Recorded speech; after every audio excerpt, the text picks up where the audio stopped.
What's up, guys? Welcome back. Today is a little continuation of what we were doing on Friday. We had a customer order that had two PS2s in it, and we were installing iFlash2PS2 and a retro gem into each one of these. We had a lot of trouble with the retro gem on that first PS2, but we did ultimately end up solving the issue and getting it working, and I put it through some testing after the stream, and it's working perfectly fine. We learned a valuable lesson during that install about masking off some of the component paths that from the components you have to remove when you install the retro gem. So we're gonna employ the new knowledge we have today on part of this installation as well, and hopefully this will go very smoothly. That's the plan, at least. So we're going to go ahead and start off by testing this PS2, because I haven't tried it yet. Just make sure it powers on and functions properly before we start doing any work on it. And then we will proceed to do the installation.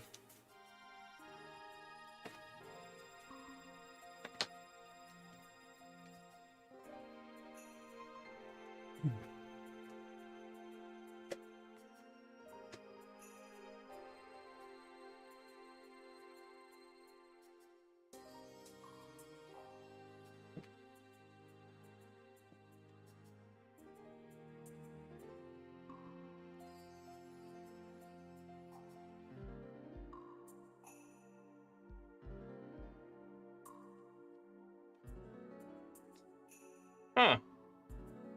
Well, this PS2 has no power.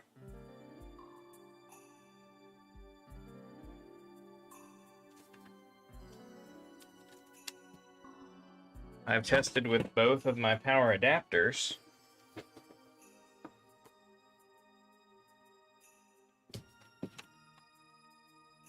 Getting no power LED.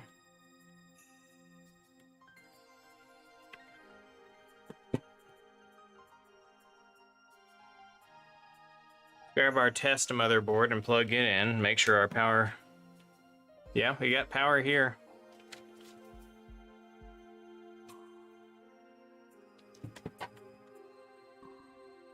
No power here.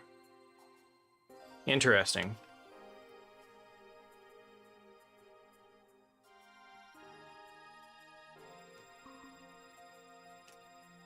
This is a 70,012 model PS2.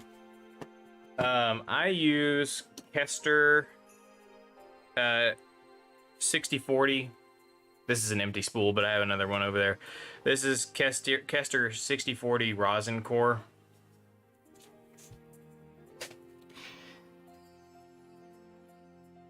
Oh, you're talking about the resin for the UV cure resin. Okay, gotcha.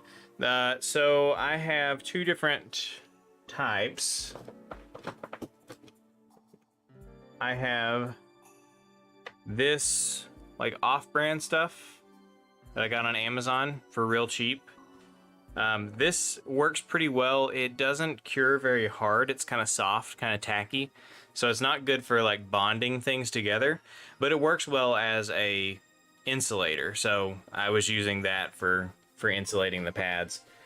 This stuff here, this Flash Fix liquid plastic, this stuff is more expensive, but it hardens up a lot better. So if you are trying to do something mechanical, like mechanically join some stuff, this Flash Fix stuff works a lot better.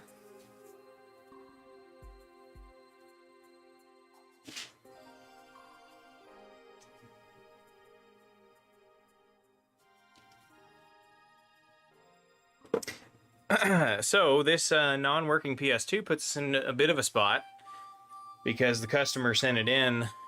I would assume they thought it was working at the time because they didn't mention anything about it. It does feel like that the power plug is really loose. So it's possible that it's just broken. It's possible it's got a broken solder joint.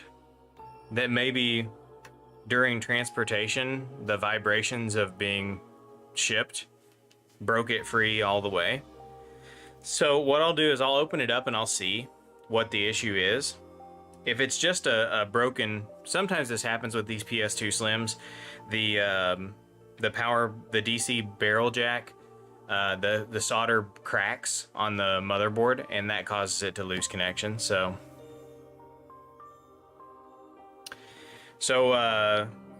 yeah, I'll open it up and I'll see what the damage is, and if it's just a cracked solder pad, I'll just solder it back together and we'll see how that goes.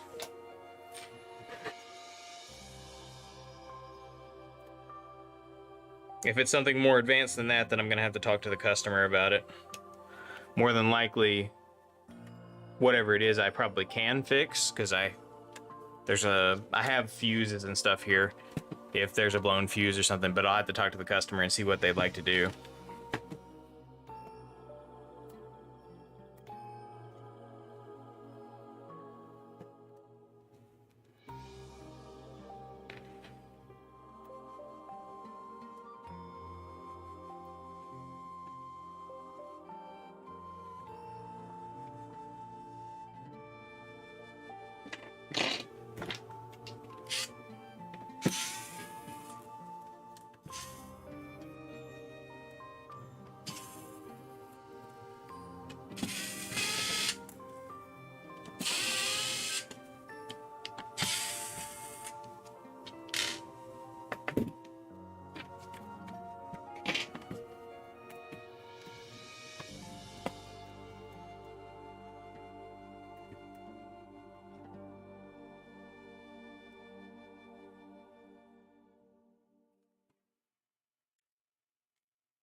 Okay, let's take a look down here.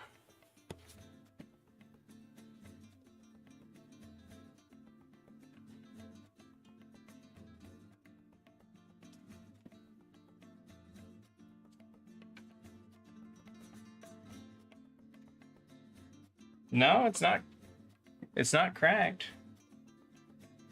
Because if it was, the pin down here at the bottom would be wiggling around. But it is not.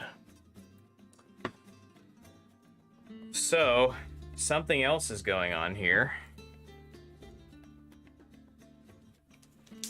I can check the main fuse and see if it's blown. It is not.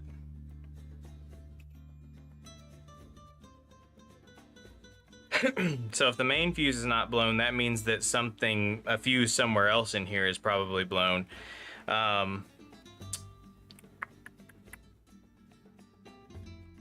Yeah. Well.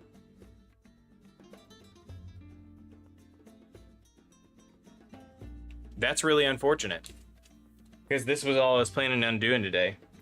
I'm going to have to contact the customer and see if he wants me to proceed with repairs, because to do anything more than just something like as simple as just resoldering the power jack, I'm gonna have to, I mean, it'll take time to do diagnostics and everything, and I'll have to see if that's something that he actually wants to do.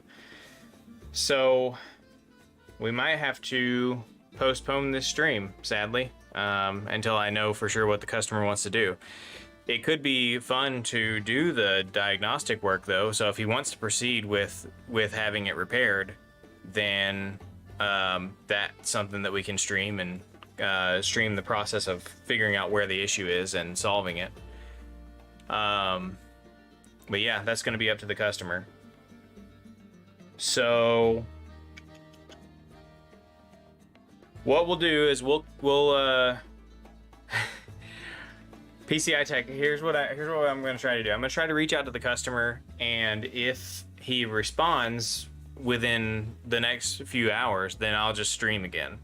So if you want to tune in whenever I stream later today, if he wants to go through with the repair, then we can go through the full diagnostic process and try to figure out what's wrong with it and hopefully fix it and then do the install. So, but yeah, I really can't move forward until I know for sure what the customer wants to do. So I'll have to call it for now, and then we'll come back later on if he wants to proceed. So sorry guys. Thanks for stopping by regardless, but unfortunately there's really not much I can do at this point. But hopefully we can get it working, and then we can hop back on here later. Or hopefully he wants to do it and we'll hop back on here later. Because I don't have anything else to show you today, aside from, I mean, I've got some PS2s here that I was planning to mod to sell on my store, but that's just going to be regular iFlash installs. It won't be a retro gem or anything like that. So, but I really need to talk to this customer. So what I'll do is I'll just postpone the stream for a little while, talk to the customer. If I don't hear back from him, I'll go ahead and stream again later anyway, and we'll just do some of these pre-modded consoles, and that'll be all we do. So we'll definitely stream later on today. Give me till like maybe 5:30 and we'll come back. All right. I'll see you guys then. Later.